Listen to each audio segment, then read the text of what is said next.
Having an incredibly powerful computer in our pocket is undeniably handy in many ways, but at times we all struggle to put our smartphones away or even to be separated from them for any length of time.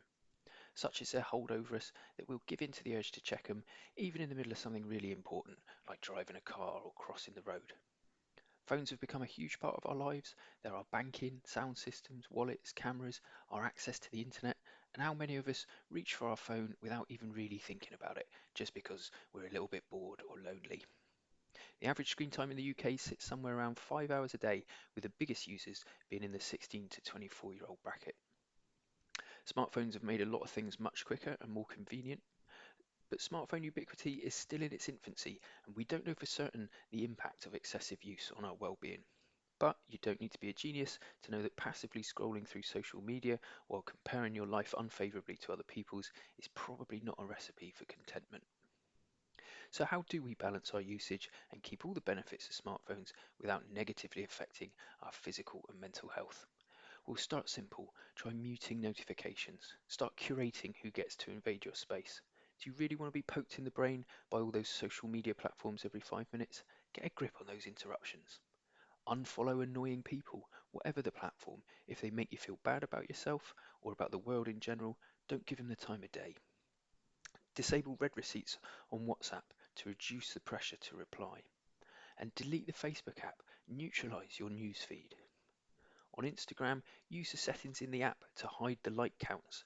This makes it feel less like a soul-destroying popularity contest.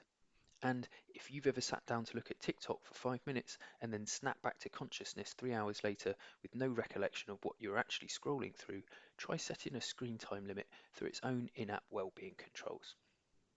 Your phone probably has an inbuilt digital well-being app to help count and limit your screen time as well. And some third-party apps that you can download will let you make your whole phone less visually appealing and reduce that compulsive, addictive pull of all those tempting icons and notifications. If you really want to reassess your relationship with your phone, you could try a digital detox. Everything about smartphones and their apps is designed to keep us scrolling. This is how big tech companies earn their money after all. As a general rule of thumb, it takes about 30 days to reset our frazzled dopamine levels in our brains. Get a dumb phone and take a break. It'll all be there when you come back. And you never know, you might just like the simplicity of being less available. Try meeting up face to face instead of messaging with your mates. And when you are with them, turn your phones off so you can all be present together. Try a new hobby, something that gets you outdoors, or something creative that doesn't add to your screen time. Breaking your screen habits could give you a new perspective on your phone use. You might just find the real world is more dynamic, multifaceted, and enjoyable than the virtual world. You might find you come to value the empty spaces in your day without your phone filling them. It's so easy for us to whip that screen out every time we feel we aren't engaged in something for a few seconds. But these empty spaces are important for being comfortable with yourself and for just being, which is a vital part of good mental health. Your phone has the power to be as helpful or as harmful as you make it.